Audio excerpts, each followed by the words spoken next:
Welcome, ladies and gentlemen. Please take your seats and silence your mobile phones. The presentation is about to begin. As nowadays mental health difficulties are high-rising with expectations towards a perfectly idealized life, places of healing and distractions are necessary to keep our sanity. Creations of fantasy worlds, such as theaters where people can escape to, had been part of the history of humanity. The development of alternative therapies, which rather focus on passive approach towards healing, had been around. However, they should be explored further. There is an island standing still and devoted, named Birnbeck, located in Weston-super-Mare. After many years of being the town's biggest tourist attraction, it has been decaying for decades, until its final closure in 1994. One of the most important aspects in the development of the project was to celebrate the ruined buildings the way they are, not only from a culture and heritage, but also from a sustainable perspective.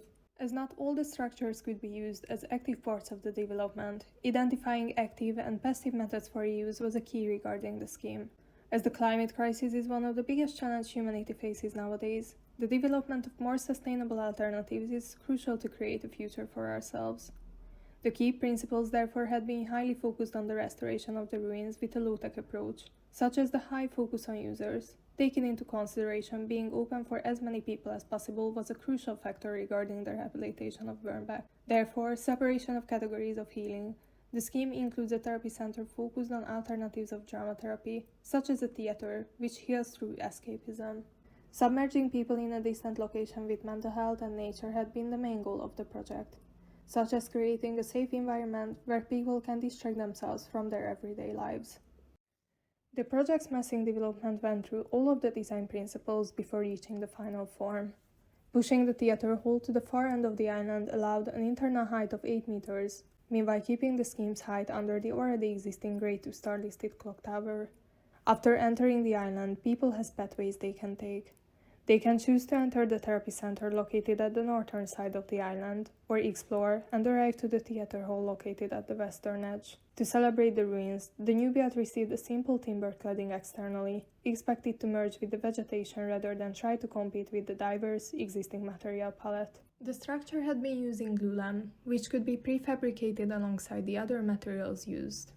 This not only makes the development more sustainable, but also reduces risk to damage the ruins. By securing the existing structures alongside the new build helps with not receiving further decaying while creating a unique atmosphere.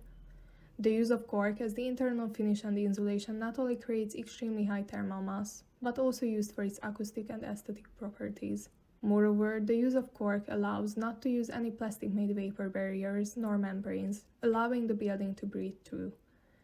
The arches placed in the bar area, the greenhouse, and at the entry hallway are adaptations from the late existing ballroom's Victorian steel structure. The therapy spaces had been created in a way they could be adapted into the purpose they wish to undertake, such as having large openings towards the sea, which could create a sense of safety or distraction if needed. The bar area uses the ruins as a stage set, overlooking between old and new. Meanwhile, the exhibition hall creates a connection between the ruins through the large openings and the main hall. Being inviting to people from all social backgrounds, the project is questioning whether therapy centers have the potential to be located in further locations, and inviting thoughts whether creating the journey to the facility could be part of the healing process. The land of opportunities had been created as reaching the theater hall, the circle ends. The people who visit to feel detached can get even further from reality through the large openings pointing towards the ever-changing canvas of the sea.